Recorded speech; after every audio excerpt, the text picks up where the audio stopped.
Hello everyone, welcome in my study and study I spacious Delhi. My self Suresh Kumar. कैसे हैं आप लोग? आज के इस वीडियो में झारखंड लोक सेवा आयोग, जिसका हाल ही में प्री एग्जामिनेशन हुआ है, उसमें पूछे गए प्रश्न और उसके उत्तर पर चर्चा करेंगे। ये जेपीएससी 2021 का जो अभी 19 सितंबर को पेपर हुआ था, उसके जनरल स्टडीज़ फर्स्ट का क्वेश्चन पेपर है। ये डी सीरीज़ है हमारे पास। इसमें टोटल क्वेश्चंस जो आपसे पूछे गए थे उसकी संख्या है 100 और इसके लिए आपको 2 घंटा समय दिया गया था। इन तमाम प्रश्न के उत्तर क्या होने चाहिए उसको हम विस्तृत चर्चा करेंगे। इसके अलावा आप लोगों को ये भी पता होना चाहिए जो आगामी बीपीएससी पेपर होने वाला है उसमें भी इसके कई सारे क्वेश्चंस पूछे जा सकते हैं, या उसके लिए भी आपका ये क्लास काफ़ी महत्वपूर्ण होगा। क्योंकि ये देखा गया है कि बीपीएससी कुछ ऐसे क्वेश्चंस पूछते हैं जो उससे पहले पीसीएस एग्जामिनेशन में हुआ होगा, और आपने जिन्होंने भी जेपीएससी दिया है यानी झारखंड लोक सेवा आयोग का प्री एग्जामिनेशन दिया है वो अपने आंसर को चेक कर सकते हैं। तो चलिए आज का क्वेश्चन स्टार्ट करें। इसमें सबसे पहला क्वेश्चन आपसे जो पूछा गया था, क्वेश्चन है कि संयुक्त राष्ट्र द्वारा मानवाधिकारों की विश्वव्यापी घोषणा कब अपनाया गया था। यानी संयुक्त राष्ट्र संगठन है, उसने जो मानवाधिकारों की विश्वव्यापी घोषणा को कब अपनाया था, ये क्वेश्चन है। तो संयुक्त राष्ट्र ने 10 दिसंबर 1948 को मानवाधिकार घोषणा को अपनाया था, तो इसका आंसर होगा बी। क्वेश्चन नंबर सेकंड, निम्न में से किन्हें भारत के अंतरिक्ष कार्यक्रम का जनक कहा जाता है। तो भारत के अंतरिक्ष कार्यक्रम का जनक विक्रम साराभाई को कहा जाता है, इसलिए आंसर होगा A, Vikram Sarabhai. Question number third,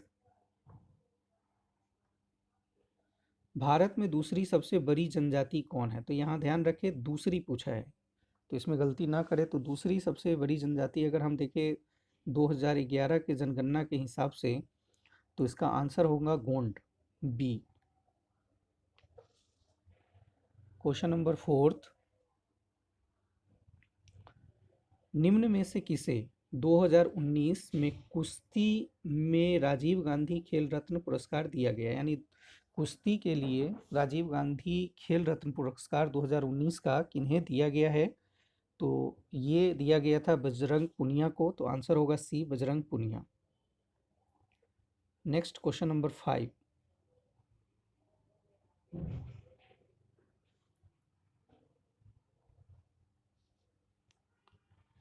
निम्न में से कौन सा आपदा के बाद का उपाय है। यानी आपदा के बाद कौन सा उपाय अपनाया जाता है। तो इसमें जो ऑप्शन दिए गए हैं हमारे पास, योजना और नीतियाँ, पूर्व चेतावनी, क्षेत्रीकरण, पुनर्निर्माण। तो इसमें जो सबसे सटीक आंसर होना चाहिए मेरे ख्याल से डी होना चाहिए, पुनर्निर्माण।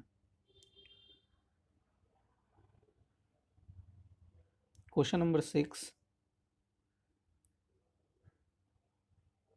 ब्रिटिश प्रधानमंत्री विंस्टन चर्चिल ने नोबेल पुरस्कार जीता था। यानी विंस्टन चर्चिल को नोबेल पुरस्कार किस क्षेत्र में दिया गया था। तो विंस्टन चर्चिल को साहित्य के लिए नोबेल पुरस्कार मिला था, तो आंसर डी होगा, साहित्य। क्वेश्चन नंबर 7, निम्नलिखित भारत के राज्यों में से कौन सा राज्य सर्वाधिक वनाच्छादित है। यानी ऑप्शन के हिसाब से हमें देखना है कि भारत के जो दिए गए ऑप्शन हैं असम, गुजरात, नागालैंड और मिजोरम, इनमें से सर्वाधिक वनाच्छादित राज्य कौन सा है। तो इसमें अगर देखें तो मिजोरम इसका आंसर होगा, answer D, Mizoram. Question number 8, प्रधानमंत्री यानी भारत के प्रधानमंत्री द्वारा शुरू की गई रोरो फेरी किन दो स्थानों को जोड़ती है। प्रधानमंत्री द्वारा जो रोरो फेरी की शुरुआत की गई थी वो घोघा और दहेज को जोड़ता है, तो इस तरह से आंसर होगा बी, घोघा और दहेज। क्वेश्चन नंबर 9,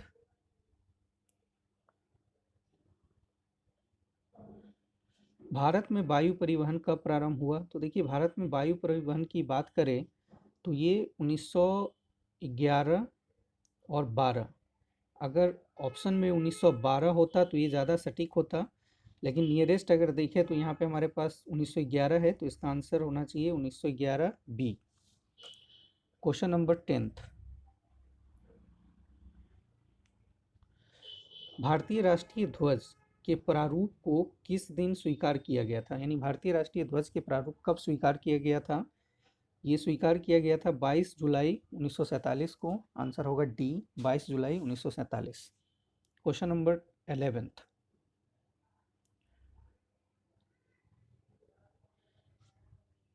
भारत में राष्ट्रीय मानवाधिकार आयोग के वर्तमान अध्यक्ष कौन है? ध्यान दें, यहाँ पे लिखा है वर्तमान अध्यक्ष कौन है। तो ये क्वेश्चन का अगर हम आंसर देखें, जैसे पहला ऑप्शन है बालकृष्णन, एएस आनंद दूसरा है, एस राजेंद्र बाबू तीसरा ऑप्शन है आपका, डी है न्यायमूर्ति एचएल दत्तू। हालांकि अगर हम वर्तमान संदर्भ में, जिस समय आप 19 सितंबर को पेपर दे रहे हैं, ये पेपर हुआ था 19 सितंबर को, तो हमारे लिए वर्तमान 19 सितंबर हो जाएगा और इसमें से कोई भी ऐसा आंसर नहीं है जो समय होगा, क्योंकि एचएल दत्तू, अगर जिस तरह से क्वेश्चन बनाया है उसने एचएल दत्तू को ध्यान में रख करके बनाया है, डी होना चाहिए था। लेकिन ध्यान रखें, ए के मिश्रा वर्तमान में ए के मिश्रा है, तो इसका आंसर ए के मिश्रा होना चाहिए, ए के मिश्रा। अगर ये ऑप्शन होता ए के मिश्रा तो इसका आंसर ये होता, लेकिन नहीं है। यहाँ पे इस क्वेश्चन को काउंट नहीं किया जाएगा या हटाया जाएगा। देखिए क्या होता है। तो ये इस क्वेश्चन के आंसर में डाउट है, तो 11 डाउट क्या, ये पूरा पूरा अगर वर्तमान संदर्भ में देखा जाए तो एक्सेप्टेबल नहीं होगा।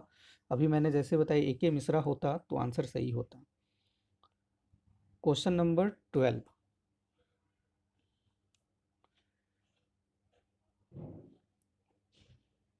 राष्ट्रीय आपदा प्रबंधन प्राधिकरण का गठन कब हुआ था? यानी राष्ट्रीय आपदा प्रबंधन प्राधिकरण का गठन कब हुआ था? तो इसका आंसर होगा 2005। ध्यान रखिए ये 30 मई को हुआ था, 30 मई, 30 मई 2005 को राष्ट्रीय प्राधिकरण का गठन हुआ था। क्वेश्चन नंबर 13th,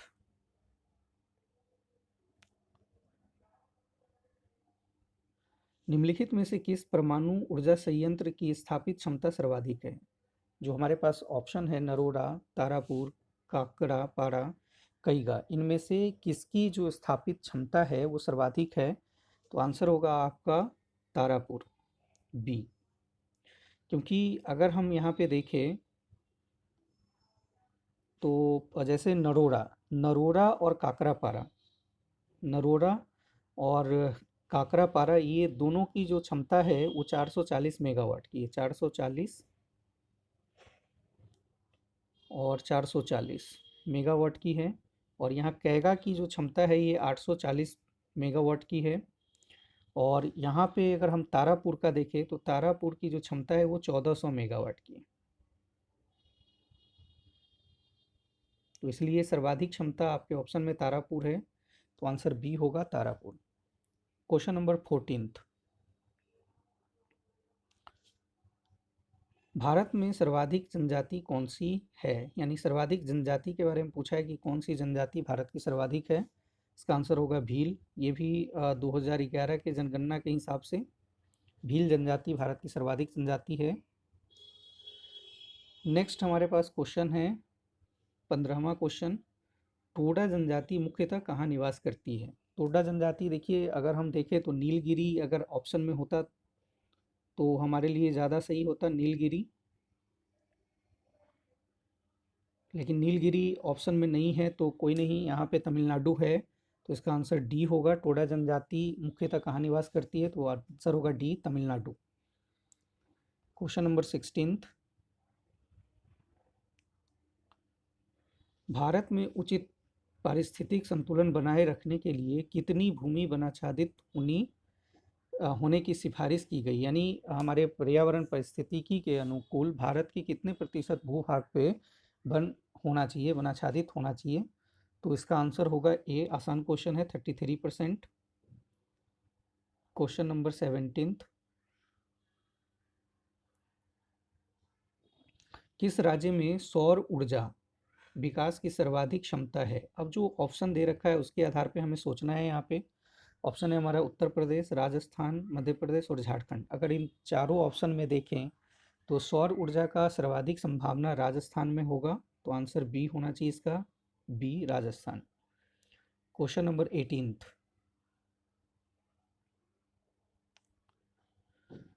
हिंदी के पश्चात कौन सी भारतीय भाषा विश्व में सर्वाधिक बोली जाती है? यानी हिंदी के बाद कौन सी ऐसी भारतीय भाषा है जो विश्व में सर्वाधिक बोली जाती है? इसका आंसर होगा D, Bengali. Question 19th, Bharat के किस राज्य में सड़कों का घनत्व सर्वाधिक है? अब जिस तरह से ऑप्शन दे रखा है उसमें आपको सोचना है कि इन ऑप्शन में दिए गए ऑप्शन में से भारत के किस राज्य में सड़कों का घनत्व सर्वाधिक है? तो यहाँ पे केरल आपका आंसर होगा, डी, केरल। क्वेश्चन नंबर 20,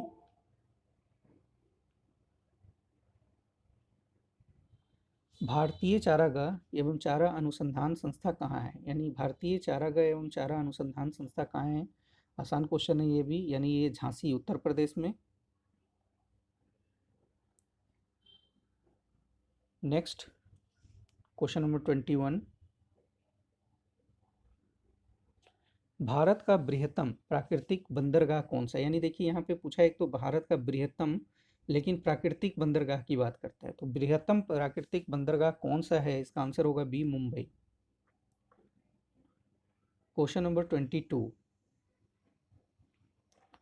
इस क्वेश्चन में काफ़ी लोगों का प्रॉब्लम हो सकता है, और अगर आप लोगों को डाउट लगे तो आप लोग कमेंट में लिख करके ज़रूर भेजिएगा। यहाँ पे क्वेश्चन है, मौर्य साम्राज्य के पेशावर के निकट उत्तर पश्चिमी भाग में अशोक के शिलालेख। तो ध्यान रखिए, बहुत सारे लोग इसका आंसर अरामाइक लिपि देगा, लेकिन अरामाइक नहीं, खरोष्टी होना चाहिए, क्योंकि देखिए अगर हम शहबाजगढ़ी,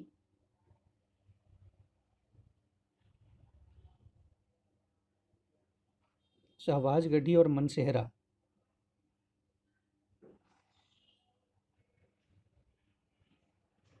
यहाँ पे क्वेश्चन में साफ साफ मेंशन किया हुआ है पेशावर के निकट। ध्यान दें यहाँ पे पेशावर के निकट, तो पेशावर के निकट शहबाजगढ़ी और मनसेहरा है, और शहबाजगढ़ी और मनसेहरा की जो अशोक की जो शिलालेख है उसकी जो लिपि है वो खरोष्टी है, तो इस हिसाब से इसका आंसर खरोष्टी होगा, बी। क्वेश्चन नंबर 23, इसमें है चारवाक दार्शनिक प्रणाली, यानी चारवाक के दार्शनिक प्रणाली को हम किस दूसरे नाम से जानते हैं? तो ध्यान रखिए, चारवाक की जो दार्शनिक प्रणाली है वो एक लोकायत प्रणाली भी कहा जाता है इसमें, तो आंसर सी होगा, लोकायत प्रणाली। क्वेश्चन नंबर 24, देखिए 24 क्वेश्चन को एक क्रम में सजाना है आपको। अच्छा क्वेश्चन है, यहाँ पे क्वेश्चन है आपका कि निम्नलिखित में से कौन सा काल क्रमानुसार व्यवस्थित कीजिए, यानी क्रम के अनुसार हमें दिखाना है। तो यहाँ पे देखिए जो ऑप्शन दिया गया है सातवाहन, बकाटक और चालुक्य, तो इसके क्रम को अगर देखें तो सबसे पहले सातवाहन होगा, सातवाहन के बाद बकाटक आया था, और बकाटक के बाद चालुक्य आया था, तो हमारा ए, बी और सी यही क्रम होगा सही। तो देखते हैं ए बी सी क्रम कौन सा है, तो इसमें ए बी सी क्रम आपका बी है, तो इसका आंसर होगा बी, पहले होगा सातवाहन, उसके बाद बकाटक, उसके बाद चालुक्य। क्वेश्चन नंबर 25, निम्नलिखित राज्यों में से दो भाषाओं दो भाइयों हैं, दो भाइयों हरिहर तथा बुक्का ने किस की स्थापना की थी? तो बहुत आसान क्वेश्चन है, हरिहर और बुक्का ने जो स्थापना किया था वो विजयनगर साम्राज्य की स्थापना हरिहर और बुक्का ने किया था, तो आंसर होगा सी। तो निम्नलिखित राज्यों में से दो भाइयों हरिहर तथा बुक्का ने किसकी स्थापना की थी? तो विजयनगर साम्राज्य की। क्वेश्चन नंबर 26, पूर्वी भारत में प्रमुख भारतीय रोमन व्यापारिक स्थान था, यानी पूर्वी भारत में प्रमुख रोमन व्यापारी जो केंद्र था वो कौन सा था? इसका आंसर होगा डी, अरिका मेडू। क्वेश्चन नंबर 27, काफ़ी अच्छा क्वेश्चन है, और ध्यान रखिए ये आपके बीपीएससी के लिए भी काफ़ी महत्वपूर्ण हो जाएगा। जैसे है, कल्हन की राजतरंगिणी की तरह एक इतिहास की पुस्तक गॉडवाहों लिखी थी, यानी गौडवाहों किसकी रचना है? तो गौडवाहों की जो रचना किया है वो वागपति द्वारा किया गया है।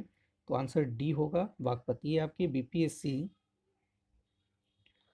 के लिए काफ़ी महत्वपूर्ण हो जाएगा। नेक्स्ट,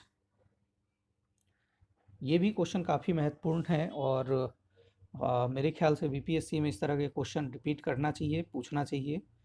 तो क्वेश्चन है, शैव संतों के लेखन के संग्रह को पांचवा वेद भी कहा समझा जाता है। यानी ऐसा कौन सा शैव संप्रदाय का लेखन है जिसे पांचवा वेद के रूप में जाना जाता है? उपरोक्त संग्रह का क्या नाम है? हमें नाम बताना है। तो इसका आंसर होगा तिरुमुराई, बी। यानी तिरुमुराई शैव संतों द्वारा लिखी गई ऐसी संग्रह है जिसे पांचवा वेद के रूप में जाना जाता है। ये क्वेश्चन आपके बीपीएससी के लिए मोस्ट इंपॉर्टेंट हो जाएगा। क्वेश्चन नंबर 28, यहाँ है, कुब्बत उल इस्लाम मस्जिद तथा 2.5 दिन का झोपड़ा क्रम से स्थित है, ये दोनों कहाँ है? यानी कुब्बत उल इस्लाम और 2.5 दिन का झोपड़ा। तो उल इस्लाम ये दिल्ली में है और 2.5 दिन का झोपड़ा जो है ये अजमेर में।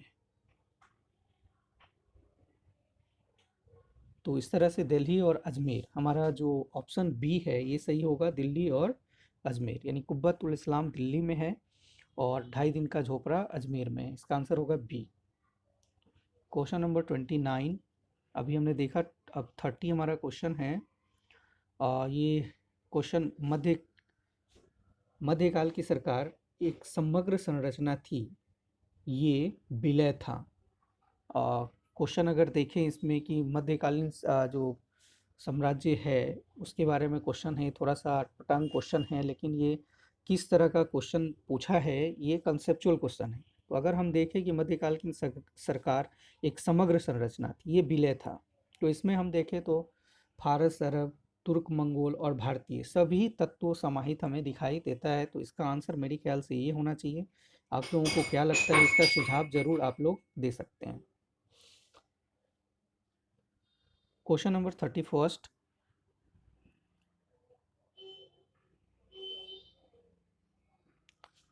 विशिष्ट अद्वैत सिद्धांत के संस्थापक कौन थे? यानी विशिष्टाद्वैत के संस्थापक कौन थे, ये आपसे क्वेश्चन पूछा है। तो विशिष्टाद्वैत से संबंधित रामानुजाचार्य है।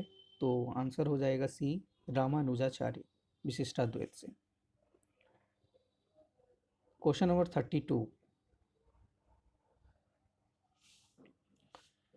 भू राजस्व की स्थायी बंदोबस्त एवं रैयतवारी प्रणाली क्रम से शुरू की गई थी। यानी भू राजस्व के लिए स्थायी बंदोबस्त कहाँ लगाया गया था और रैयतवारी कहाँ लगाया गया था?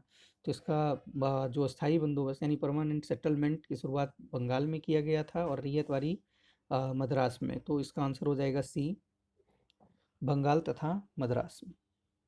क्वेश्चन नंबर 33, देखिए ये क्वेश्चन का आंसर सही नहीं है, यानी कि जो ऑप्शन हमारे पास दे रखा है वो सही नहीं है। यहाँ पे क्वेश्चन है कि आधुनिक भारत के इतिहास की निम्नलिखित घटनाओं को कालक्रमानुसार व्यवस्थित कीजिए। यानी एक पीरियड के हिसाब से हमें अरेंज करना है। तो यहाँ देखिए, अगर हम देखें स्वदेशी आंदोलन, तो स्वदेशी आंदोलन की शुरुआत 1905 में हुई थी। लखनऊ समझौता, ये सब हम जानते हैं कि ये 1916 का घटना है। तो 1916 में लखनऊ समझौता हुआ था। मोंटो मिर्लो सुधार, ये 1919 का है, तो सॉरी 1909, 1909 में। और अखिल भारतीय मुस्लिम लीग की स्थापना 1906 में हुआ था। तो इस तरह से अगर हम क्रम देखें तो सबसे पहले 1905, यानी इसमें आंसर होना चाहिए था स्वदेशी आंदोलन का पहला ऑप्शन ए, फिर 1906 डी, और इसके बाद 1906 के बाद 1909 सी, और तब यहाँ पे बी होना चाहिए था। लेकिन यहाँ पे ए डी सी बी ऐसा कोई ऑप्शन नहीं हमारे पास, ए डी सी बी ए। तो ये क्वेश्चन का ऑप्शन यहाँ पे मैच नहीं करता है। तो ध्यान रखिए, ये जो क्वेश्चन नंबर 33 है, इसका आंसर सही नहीं है। मैंने आंसर यहाँ पे डिस्कशन किया कि स्वदेशी आंदोलन 1905 में है, लखनऊ समझौता 1916, मोंटोमेर्लो 1909 का है और अखिल भारतीय मुस्लिम लीग की स्थापना 1906 में है। तो अभी मैंने बताया कि किस तरह से इसका अरेंज होना चाहिए था। Question number 34th 34th question काफ़ी आसान क्वेश्चन है। इसमें देखिए प्रथम भारतीय शिक्षा आयोग की नियुक्ति किसने की थी। ध्यान रखिए ये आपके बीपीएससी के लिए महत्वपूर्ण हो जाएगा क्वेश्चन। अब जैसे प्रथम भारतीय शिक्षा आयोग की नियुक्ति किसने और किस वर्ष की थी, तो इसका आंसर हो जाएगा ये लॉर्ड रिपिन द्वारा किया गया था 1882 में। नेक्स्ट क्वेश्चन नंबर 35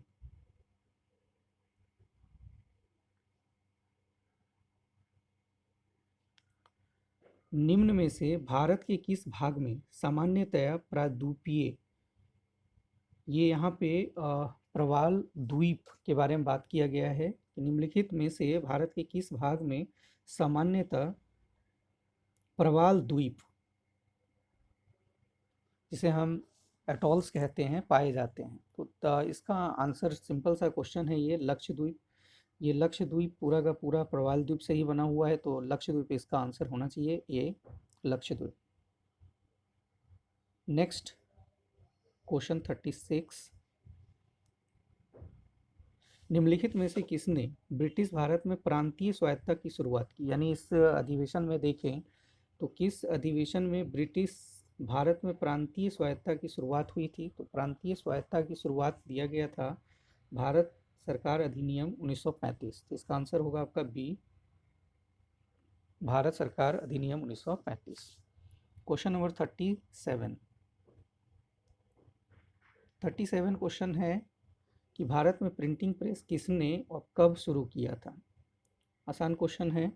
इसका शुरुआत किया गया था पुर्तगालियों द्वारा। तो पुर्तगालियों ने 1950 यही 1550 के आसपास इसकी शुरुआत की गई। तो आंसर सी होगा, पुर्तगालियों द्वारा 1550 के आसपास। नेक्स्ट क्वेश्चन नंबर 38 निम्नलिखित में से कौन सा भारतीय राज्य भूटान के साथ सीमा नहीं बनाता है। अब देखिए इसमें एक ऑप्शन हमारा बिहार था, तो इस तरह से हो सकता है कि ये बीपीएससी में क्वेश्चन बना दे। तो अगर हम देखें तो अरुणाचल प्रदेश, असम और सिक्किम ये भूटान के साथ लगता है, बिहार नहीं लगता। तो इसका आंसर हो जाएगा ए, बिहार। 39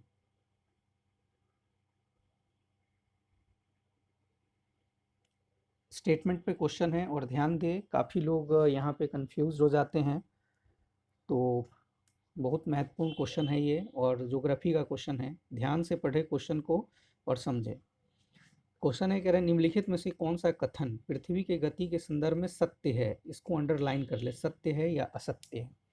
अब जैसे पहला है, कह रहा है कि पृथ्वी के अपनी धुरी पर पश्चिम से पूरब घूर्णन के कारण मौसम परिवर्तन होता है। तो पश्चिम पृथ्वी का जो घूर्णन है इसके कारण मौसम में परिवर्तन नहीं होता है, इसके कारण दिन और रात होगा। तो ये ऑप्शन हमारा गलत है। दूसरा कह रहा है कि पृथ्वी के सूर्य के चारों ओर चक्कर लगाने के कारण धरती पर दिन और रात होता है, ये नहीं होगा। जब सूर्य के चारों ओर पृथ्वी चक्कर लगाती है तो इसके कारण मौसम परिवर्तन होता है और अपनी धुरी पर जब घूर्णन करता है तो उसके कारण हम देखते हैं कि दिन और रात होती है। तो इस तरह से ये दोनों स्टेटमेंट गलत है। तो आपका आंसर होगा ए, 1 और 2 दोनों असत्य है। एक बार फिर से क्वेश्चन देख लें और समझें। क्वेश्चन नंबर 39 पृथ्वी के अपनी धुरी पर पश्चिम से पूरब घूमने के कारण मौसम परिवर्तन होता है, अभी बोला गलत है ये। और दूसरा भी पृथ्वी के सूर्य के चारों ओर चक्कर लगाने के कारण धरती पर रात व दिन होते हैं, तो ये भी गलत है। इस तरह से आंसर होगा ए, यानी 1 और 2 दोनों असत्य है। क्वेश्चन नंबर 40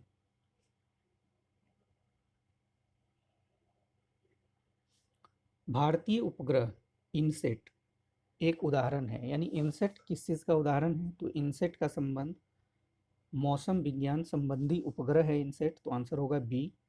ये भी क्वेश्चन काफ़ी महत्वपूर्ण है, आसान क्वेश्चन है लेकिन इस तरह के क्वेश्चन बीपीएससी पूछता है। तो कई सारे क्वेश्चन ऐसे हैं जो आपके सीधा सीधा बीपीएससी 67 में जो आगे आपका प्री होने वाला है उसके लिए काफ़ी महत्वपूर्ण हो जाता है। तो ध्यान रखें। क्वेश्चन नंबर 41 देखिए, हम निम्नलिखित में से कौन सा विशेष लक्षण नर्मदा नदी के लिए उपयुक्त है। ध्यान रखें, है और नहीं है को अंडरलाइन करें। तो देखिए, इसके लिए जो यहाँ पे ऑप्शन के हिसाब से देखें तो हिमानी नहीं होगा, ज्वालामुखी संरचना और वायु मूलक भी नहीं होना चाहिए। इसका संरचनात्मक मूलक यानी कि आंसर ये होना चाहिए। आप लोग देखें इसका आंसर क्या है, मेरे हिसाब से ये होना चाहिए। क्वेश्चन नंबर 42 भारत में निम्न में से किस तटीय प्रदेश में उत्तर पूर्वी मानसून से वर्षा होती है। तो उत्तर पूर्वी मानसून से वर्षा होना यानी कि जिसे हम लौटते हुए मानसून भी कहते हैं, ये भी काफ़ी महत्वपूर्ण है आपके बीपीएससी के लिए। तो देखिए, इसमें ऑप्शन है हमारा कोरोमंडल तट, कोंकण तट, मालाबार तट और गुजरात तट।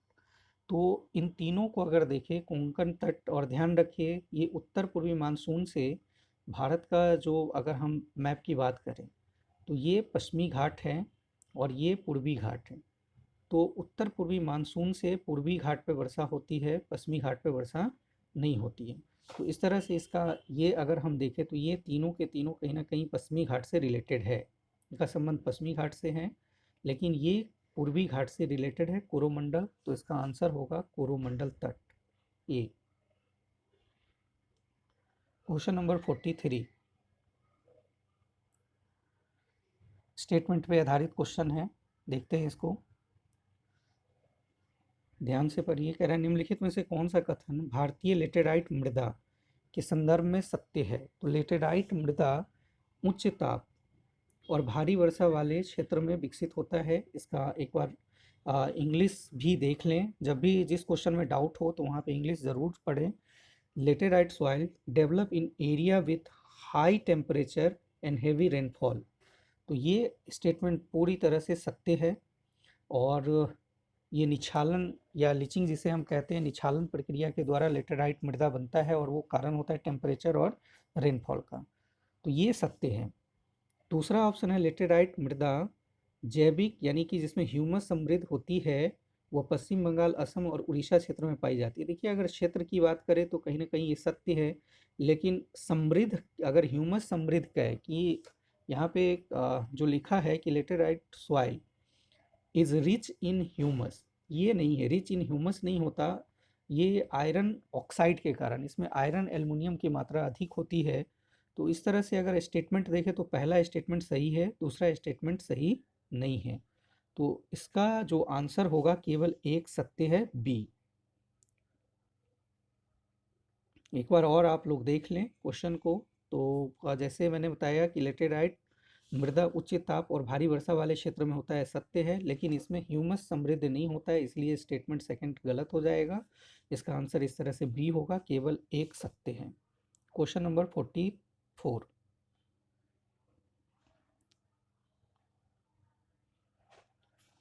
निम्न में से किस क्षेत्र में जल का उपयोग भारत में सर्वाधिक होता है। यानी कि जो हम पानी का उपयोग सबसे किस क्षेत्र में करते हैं। तो इसका सिंपल सा आंसर है कृषि क्षेत्र में। कृषि क्षेत्र में सबसे ज़्यादा पानी का उपयोग किया जाता है भारत में। क्वेश्चन नंबर 45 बीपीएससी के लिए काफ़ी महत्वपूर्ण क्वेश्चन हो जाएगा ये।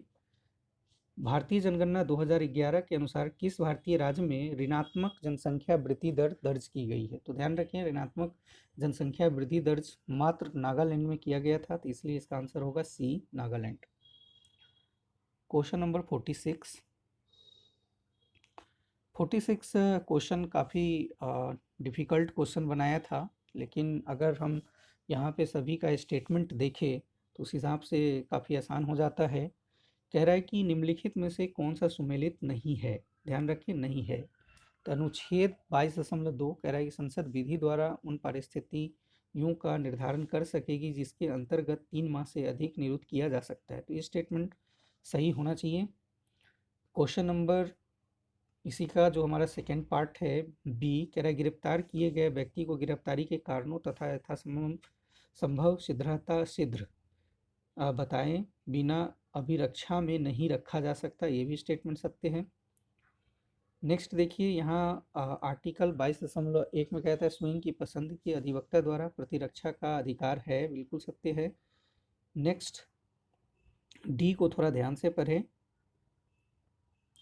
यहाँ पे साफ लिखा है अनुच्छेद 22.4 निवारक निरोध का उल्लंघन करने वाली कोई विधि 3 माह से अधिक निरुद्ध किया जाना प्रवृत्त नहीं करेगी।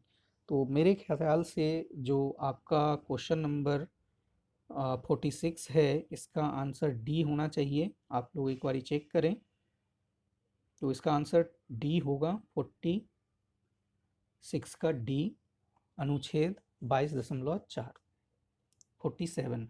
क्वेश्चन नंबर 47 पे आते हैं आप। आसान क्वेश्चन है,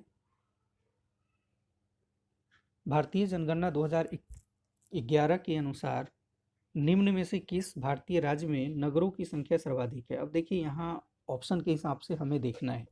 ऑप्शन है हमारे पास गुजरात, महाराष्ट्र, मध्य प्रदेश और उत्तर प्रदेश। तो अगर हम इन ऑप्शनों में देखें और 2011 की जनगणना के हिसाब से देखें नगरों की संख्या, तो हमारा आंसर होगा उत्तर प्रदेश यानी डी। इनमें जो दिए गए ऑप्शन है इसमें सबसे ज़्यादा उत्तर प्रदेश में नगरों की संख्या है, ये भारतीय जनगणना 2011 के हिसाब से। नेक्स्ट क्वेश्चन नंबर 48 क्वेश्चन काफ़ी महत्वपूर्ण क्वेश्चन है।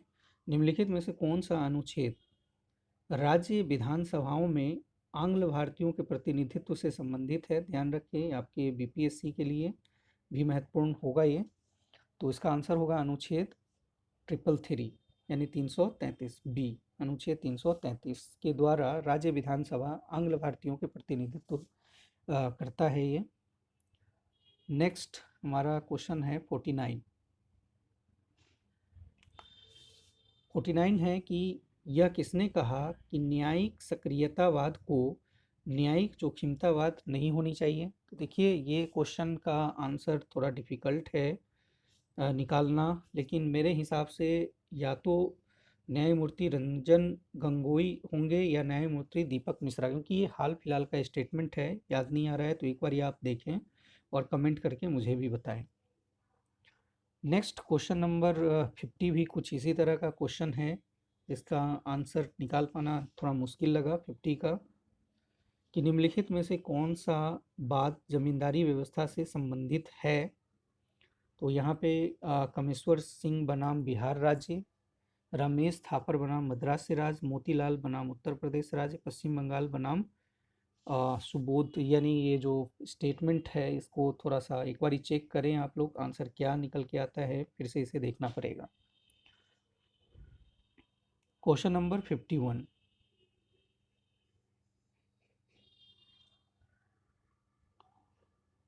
51 को ध्यान से देखिए। यहाँ पे जो क्वेश्चन है, भारत में नियोजन के संदर्भ में क्या सत्य है। कह रहे राष्ट्रीय पुनर्निर्माण एवं सामाजिक नियोजन के प्रस्ताव कांग्रेस कमेटी ने अगस्त 1937 वर्धा में स्वीकृत की थी, स्टेटमेंट सही है। दूसरा स्टेटमेंट कह रहा है हरिपुरा के अपने अध्यक्षीय भाषण में सुभाष चंद्र बोस ने योजना आयोग के माध्यम से राष्ट्र एवं व्यापक नीतियों को स्वीकार करेगा की घोषणा की, और इसी में योजना आयोग के लिए जो अध्यक्ष जवाहरलाल नेहरू को बनाया गया था, तो ये भी स्टेटमेंट सही है। दूसरा है मोदी सरकार ने योजना आयोग का नाम बदलकर नीति आयोग कर दिया, तो तीसरा भी सही है। और इस तरह से देखें कि लास्ट कह रहा है कि सुभाष चंद्र बोस ने 1938 में जवाहरलाल नेहरू की अध्यक्षता में राष्ट्रीय योजना समिति के निर्माण की घोषणा की थी, तो ये भी सही है। तो इस प्रकार से अगर हम देखें ऑप्शन को, तो ऑप्शन में हमारे पास दे रखा है कि सभी सत्य है, तो इस क्वेश्चन का आंसर ए होगा, सभी सत्य है। ऑप्शन ए सही है, सारे स्टेटमेंट सत्य हैं। क्वेश्चन नंबर 52 पे आते हैं हम लोग।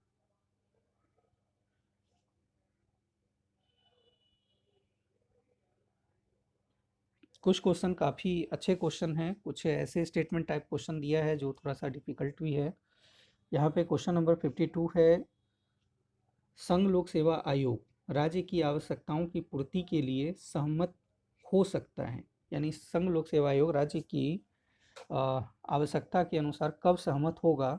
ये तब सहमत होगा कि जब राज्यपाल मांग करेंगे और राष्ट्रपति इसे संशोधित करता है। तो आंसर बी होगा आपका। Next question number 53।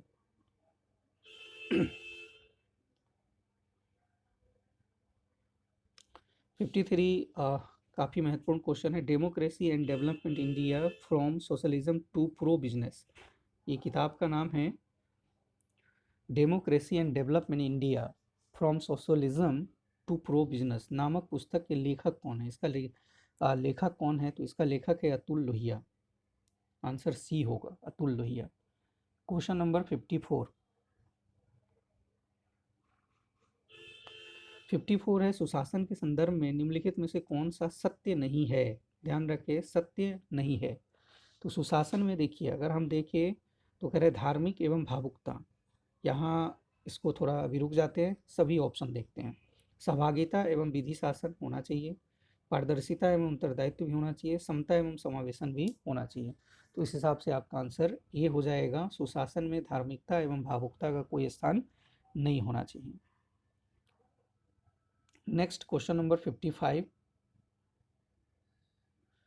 नगरपालिका का सदस्य चुने जाने के लिए कोई व्यक्ति निर्धारित नहीं होगा, यानी एक उम्र सीमा होगा, उससे कम पे वो योग्य नहीं होगा। तो अगर निर्धारित नहीं होने का मतलब है यहाँ पे अगर 21 वर्ष का है तो उसे निर्धारित नहीं किया जाएगा। और अगर इसी क्वेश्चन को अगर पूछा था कि नगरपालिका सदस्य चुने जाने के लिए उम्र सीमा कितनी है, तो वो भी आपको याद रखना है 21 वर्ष। ऐसे क्वेश्चन कई बार बीपीएससी में देखे गए। Question number 56। 56 क्वेश्चन है आपका कि पंचायत की वित्तीय अवस्था का मूल्यांकन करने के लिए वित्त आयोग के गठन का प्राधिकार किसको प्राप्त है? यानी कि राज्यों में जो पंचायतों की वित्त आवश्यकता का मूल्यांकन करना होता है, तो इसके लिए वित्त आयोग का गठन कौन कर सकता है? इसका आंसर होगा राज्य का गवर्नर के द्वारा किया जाता है। तो आंसर सी होगा, राज्य का गवर्नर। ये भी आपके बीपीएससी के लिए महत्वपूर्ण क्वेश्चन है, ध्यान रखें। Question number 57।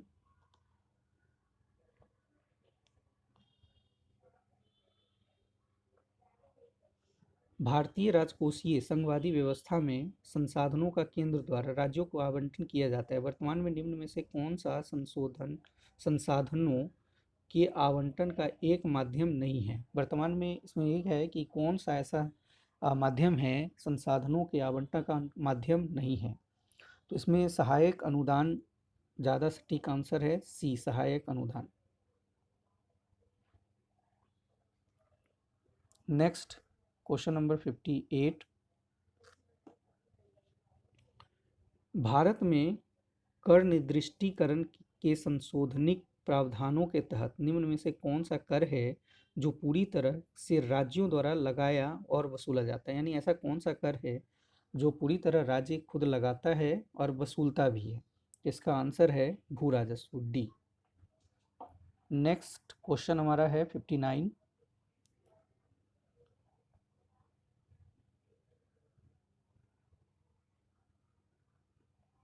59 है, भारत के केंद्रीय बजट में राजकोषीय घाटा का तात्पर्य। ध्यान दें, काफ़ी महत्वपूर्ण क्वेश्चन हो जाएगा ये आपके बीपीएससी के लिए। तो राजकोषीय घाटा का मतलब यहाँ पे होगा डी, चालू खर्च और चालू आय के बीच का जो अंतर होता है उसे हम राजकोषीय घाटा कहते हैं। आंसर डी होगा। Question number 60।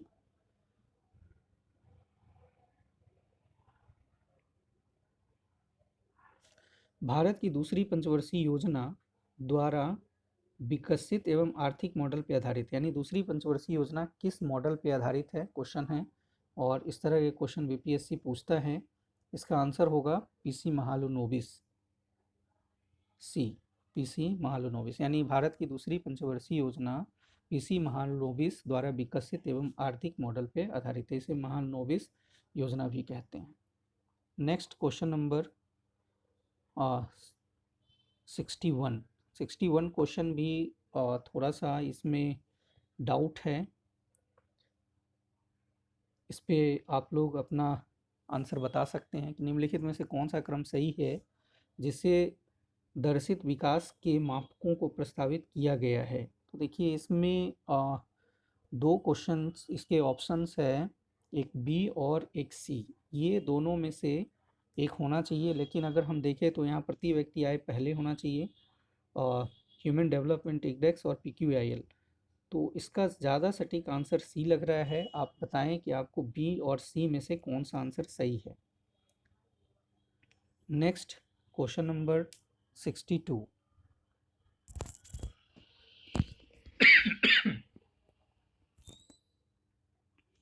62 काफ़ी बड़ा स्टेटमेंट क्वेश्चन है, स्टेटमेंट बेस पे क्वेश्चन है, ध्यान से पढ़ें। कह रहा है कि नीति आयोग ने प्रत्येक राज्य संघ राज्य क्षेत्र के लिए समेकित सूचकांक का विकास किया है, जो प्रत्येक संधारणीय विकास के लक्ष्य की ओर होने वाली प्रगति को संकलित करता है और राज्यों को प्राप्तिकर्ता, अग्रणी, निष्पादन और आकांक्षी में वर्गीकृत करता है। इस समेकित सूचकांक के आधार पर निम्न में से कौन सा एक अग्रणी राज्य नहीं है। यहाँ पे अग्रणी राज्य नहीं है पूछा है। तो देखिए अब अगर इस क्वेश्चन के ऑप्शन के हिसाब से देखें तो ये सस्टेनेबल डेवलपमेंट गोल पे आधारित क्वेश्चन है, और इसमें जो अग्रणी राज्य की बात करें तो हमारे पास जो नीति आयोग द्वारा सस्टेनेबल डेवलपमेंट गोल जारी किया जाता है, तो इस ऑप्शन में ही हमें देखना है। एक है गुजरात, दूसरा है हिमाचल, तीसरा केरल और चौथा है तमिलनाडु। तो अगर हम इसमें देखें तो केरल पहले स्थान पे है सस्टेनेबल डेवलपमेंट गोल में, दूसरा स्थान पे हिमाचल प्रदेश और तमिलनाडु दोनों है, और इस तरह से अगर हम इस ऑप्शन में देखें तो इस ऑप्शन के हिसाब से गुजरात यहाँ पे पीछे है। तो इसलिए इसका जो एकदम आंसर होना चाहिए गुजरात, गलत आंसर नहीं होना चाहिए। इसका आंसर होगा A Gujarat. Next question number 63।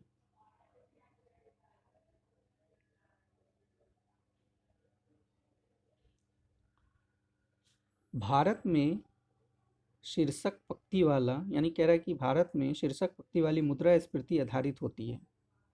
अब यहाँ पे देखिए कह रहा है कि इन इंडिया हेडलाइन इन्फ्लेशन, याद रखें इंग्लिश ज़रूर देख लें यहाँ पे, हेडलाइन इन्फ्लेशन इसका किससे रिलेशन है। तो इसका सी आंसर होगा। हेडलाइन जो इन्फ्लेशन होता है उपभोक्ता मूल्य सूचकांक संयुक्त, यानी CPI सी पर, तो इसका आंसर सी होगा। नेक्स्ट 64 क्वेश्चन को देख लेते हैं हम।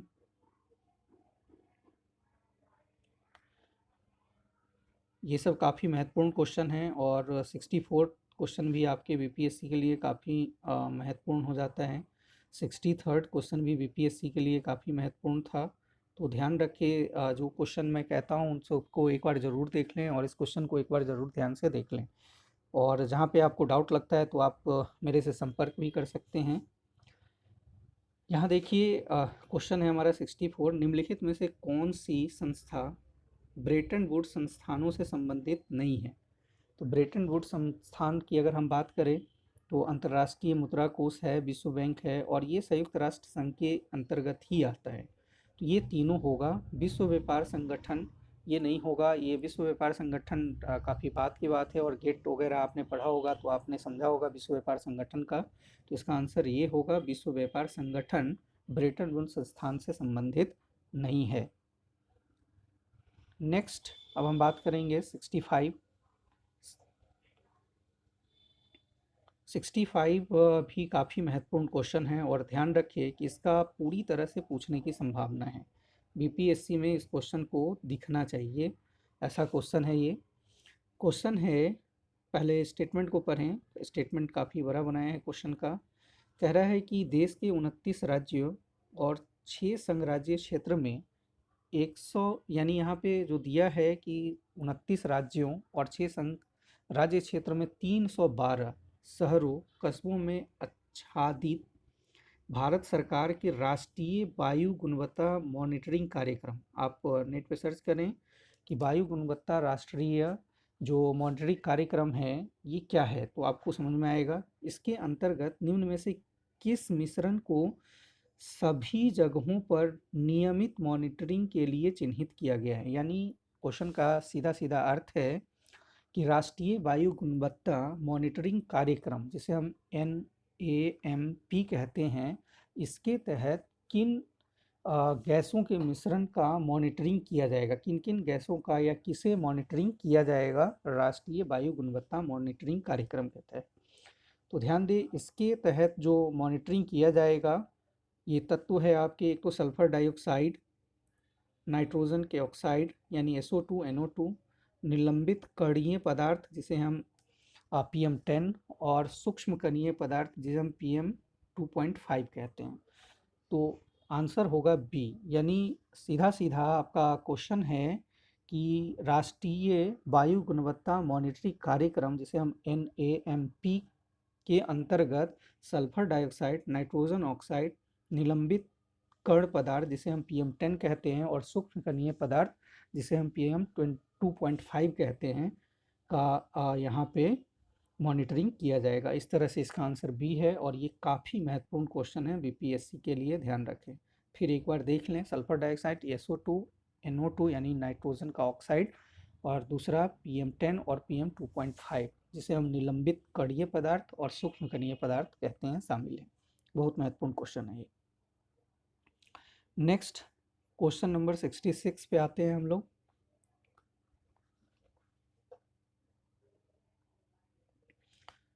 सिक्सटी सिक्स क्वेश्चन है, यदि एक समय अंतराल में बाजारीय शक्तियों द्वारा विनिमय दर ₹60 प्रति डॉलर से बदलकर ₹65 प्रति डॉलर हो जाए तो क्या होगा। यानी जो यहाँ रुपये का मूल्य है डॉलर के हिसाब से वो गिरा है, तो इसका सीधा सीधा आंसर होगा रुपये के मूल्य का ह्रास हुआ है। क्वेश्चन आसान है लेकिन सोचने वाला क्वेश्चन है, तो 66 का बी आंसर होगा।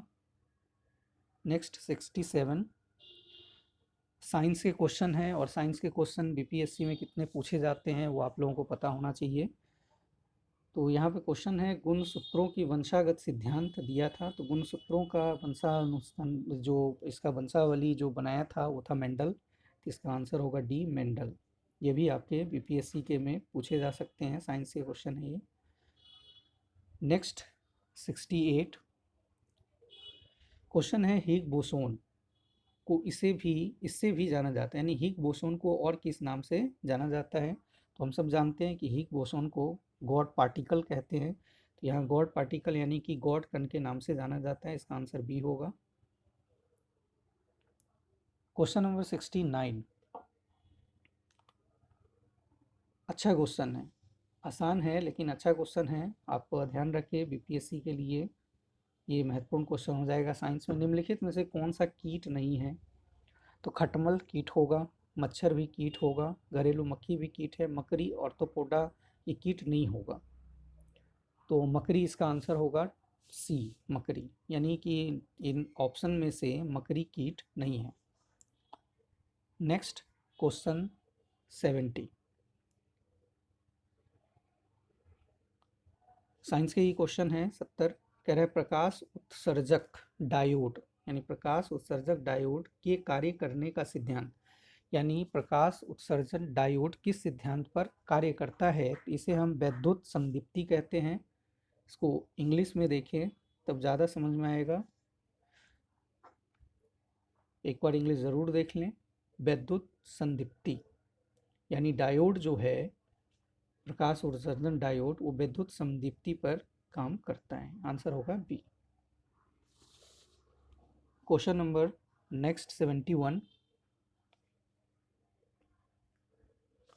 निम्नलिखित में से कौन सा विद्युत चुंबकीय तरंग का उदाहरण नहीं है। यहाँ पूछा है विद्युत चुंबकीय तरंग नहीं है, तो इसमें देखिए अगर हम बात करें तो पैरावैगनी किरण भी विद्युत चुंबकीय तरंग है। गामा किरणें, अल्फा किरणें और यहाँ पे एक्स किरणें हैं, तो ये किरणें विद्युत चुंबकीय तरंग होती है। लेकिन यहाँ पे अगर हम देखें पराध्वनि तरंग, ये विद्युत चुंबकीय नहीं है, तो इसका आंसर होगा बी, पराध्वनि की तरंग। पराध्वनि की तरंग विद्युत चुंबकीय तरंग नहीं है। नेक्स्ट क्वेश्चन नंबर 72, हवा में प्रकाश की चाल निर्भर करती है। साइंस के ही क्वेश्चन है। तो हवा में प्रकाश की चाल पूरी तरह डेंसिटी पे निर्भर करता है, यानी घनत्व। इसका आंसर होगा डी, घनत्व। नेक्स्ट, आसान क्वेश्चन है लेकिन महत्वपूर्ण क्वेश्चन है। क्वेश्चन अगर हम देखें 73, ये भी क्वेश्चन काफ़ी महत्वपूर्ण हो जाएगा आप लोगों के बीपीएससी में साइंस सेक्शन में।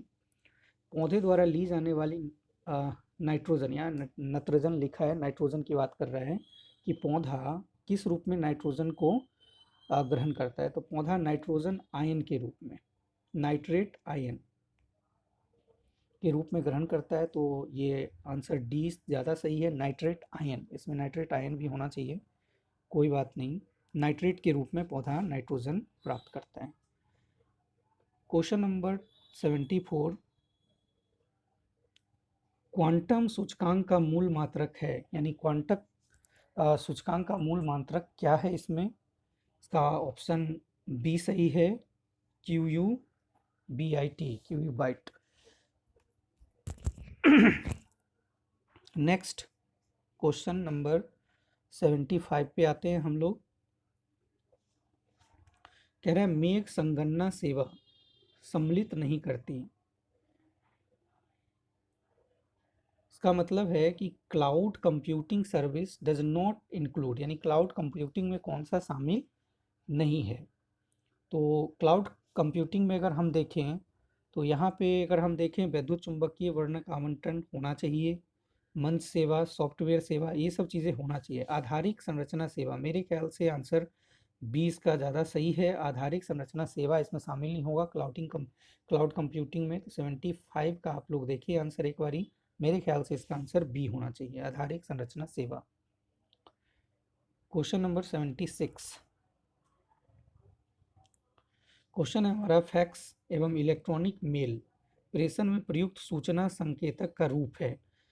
देखिए इस क्वेश्चन पे थोड़ा सा मुझे डाउट है। मुझे इसमें दोनों लगता है कि एनालॉगिंग एवं डिजिटल सिग्नल दोनों होना चाहिए। आप जरूर इसका आंसर बताएं।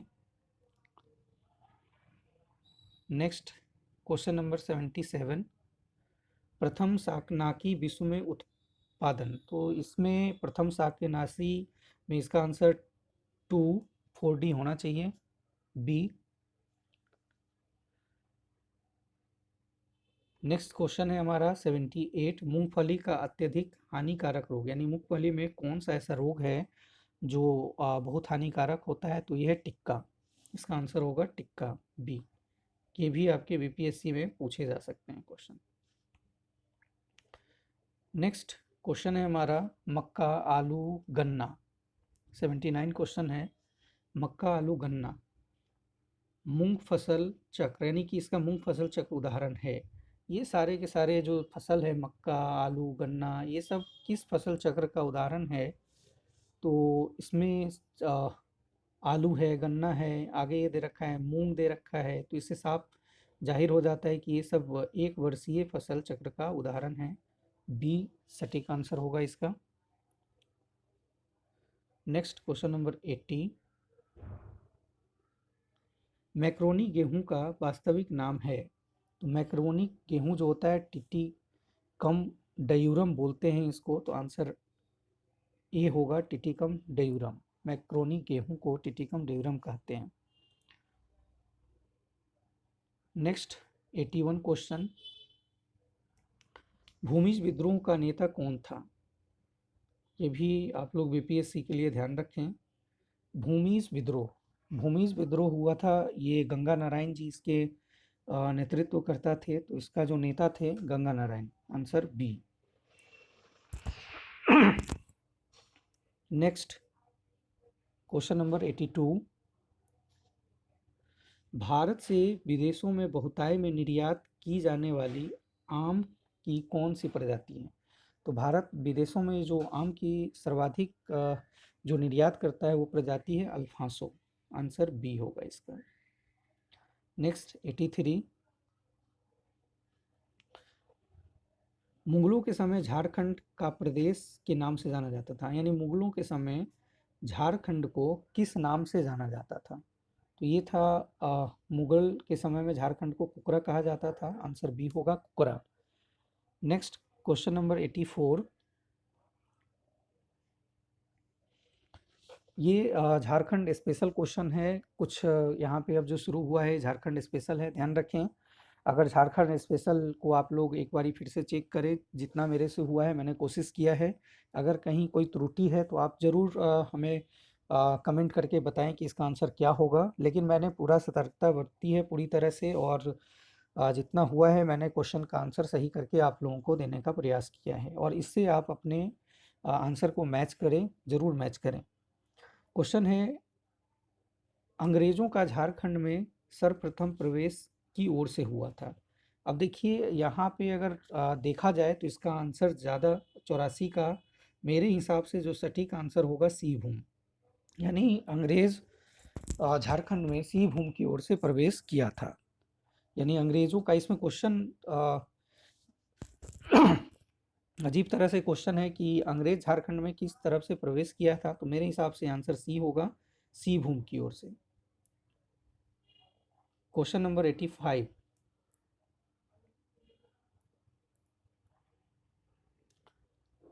निम्नलिखित में से किस पर्व से पहाड़ी खड़िया की आर्थिक स्थिति उजागर होती है? तो देखिए पहाड़ी खड़िया की आर्थिक स्थिति फागुन में मनाए जाने वाला पर्व से रिलेटेड है। तो मेरे ख्याल से इस क्वेश्चन का आंसर डी होगा। आप लोग झारखंड स्पेशल अच्छी तरह से पढ़े होंगे, तो आप इसका आंसर ज़रूर बताएं। मेरे ख्याल से फागुन इसका आंसर डी होना चाहिए। नेक्स्ट 86। आदिवासियों का निवास स्थल टंडा के नाम से जाना जाता है। किस आदिवासी का निवास स्थल है जिसे हम टंडा कहते हैं? तो इसका आंसर बिरो है, बिरहोर, यानी सी बिरहोर आदिवासी का जो निवास स्थल है उसे हम टंडा के नाम से जानते हैं, बिरहोर। इसका आंसर होगा सी। नेक्स्ट 87। आदिवासियों में विधवा पुनर्विवाह को मैयारी कहते हैं, यानी कौन से आदिवासी है जिसमें विधवा विवाह होती है उसे मैयारी प्रथा के नाम से जाना जाता है? तो इसका आंसर होगा कोरबा, ए। आप ज़रूर कमेंट कर सकते हैं। मेरे ख्याल से इसका आंसर सटीक है कोरबा। कोरबा आदिवासियों में विधवा पुनर्विवाह को मैयारी प्रथा कहा जाता है। नेक्स्ट हमारा क्वेश्चन है 88। ये सारे के सारे हम देखते हैं कि ये झारखंड स्पेशल क्वेश्चन है। यहाँ पे क्वेश्चन है 88 का कि धूमकुड़िया का क्या तात्पर्य है? तो धूमकुड़िया एक जो विद्यार्थियों के लिए रहने का जगह होता है, जैसे युवा गृह कह सकते हैं हम, तो इसका आंसर होगा युवा गृह, डी। Question number 89। ज्योग्राफी का क्वेश्चन है लेकिन आसान क्वेश्चन है। 89। कैलाश पर्वत निम्न में से किस क्षेत्र में अवस्थित है? कैलाश पर्वत की अवस्थिति पूछा है। इसका सीधा सीधा आंसर होगा तिब्बत, डी। कैलाश पर्वत तिब्बत में स्थित है। नेक्स्ट हमारा जो क्वेश्चन है 90, देखें। पालकोट की गुफाएं में अवस्थित है, यानी पालकोट की गुफाएं कहाँ अवस्थित है? तो पालकोट की जो गुफाएं है वो गुमला में अवस्थित है। काफ़ी महत्वपूर्ण क्वेश्चन है, तो ये भी आप लोग बीपीएससी के लिए ध्यान रखें कि पालकोट की गुफाएं गुमला में है। Next question number 91। लोहा गलाना आदिवासियों का एक परंपरा है, यानी लोहा गलाना किस आदिवासियों की एक परंपरा है? तो जिस तरह से मेरे हिसाब से आंसर होना चाहिए ये सी होगा, असुर। आप ज़रूर इसका आंसर बता सकते हैं। मेरे हिसाब से आंसर सी ज़्यादा सटीक है, असुर जनजाति का। नेक्स्ट 92। निम्नलिखित संस्थानों में से किसे मंदिरों का नगर के रूप में जाना जाता है? झारखंड स्पेशल क्वेश्चन है ये। तो झारखंड में मलूटी, मलूटी स्थान को मंदिरों का नगर के रूप में जाना जाता है। आंसर ए होगा, Maluti. Next question number 93। BPSC के लिए महत्वपूर्ण क्वेश्चन हो जाएगा ये। देखिए क्वेश्चन है, निम्न में से कौन सा शास्त्रीय नृत्य अपने वर्तमान स्वरूप में मुगल परंपरा से प्रभावित है, तो मुगल परंपरा से प्रभावित शास्त्रीय नृत्य कथक हो जाएगा। Answer D, Kathak. Next question है हमारा, विश्व की सर्वाधिक समस्यात्मक जंगली घास। देखिए इसमें समस्यात्मक जंगली घास के बारे में अगर हम बात करें तो इसका आंसर इच्छोरनिया यानी डी, इच्छोरनिया होनी चाहिए।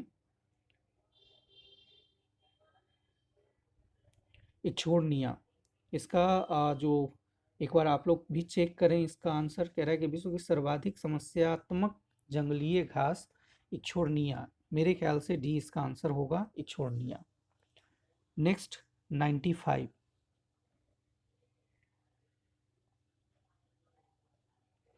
निम्नलिखित में से परमाणुवीय बिजली घर और राज्य का कौन सा मेल गलत है। देखिए यहाँ कह रहा है कि कौन सा परमाणु बिजली घर है और राज्य है वो सही मेल में नहीं है। तो काकरापारा गुजरात में है, ये सही है। कुडमकुलम भी तमिलनाडु में है, ये सही है। कईगा उत्तर प्रदेश में नहीं है, कईगा कर्नाटक में।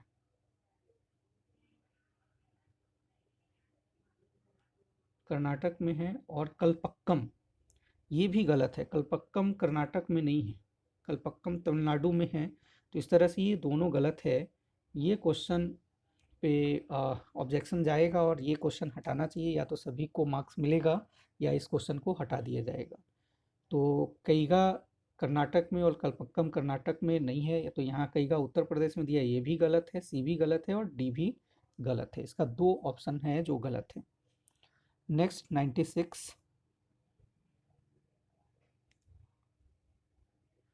वंशागत संपत्ति के बिक्री पर कर लगता है, यानी वंशागत संपत्ति की जो बिक्री होती है उस पर कौन सा कर लगता है। तो पूंजी लाभ कर लगता है ये, यानी इसका जो इसको बोलते हैं कैपिटल गेन टैक्स।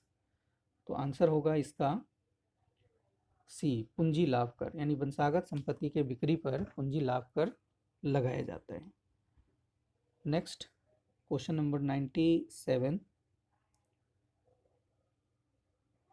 1947 से पहले 26 जनवरी को कहा जाता था, यानी स्वतंत्रता प्राप्ति से पहले 26 जनवरी किस रूप में मनाया जाता था।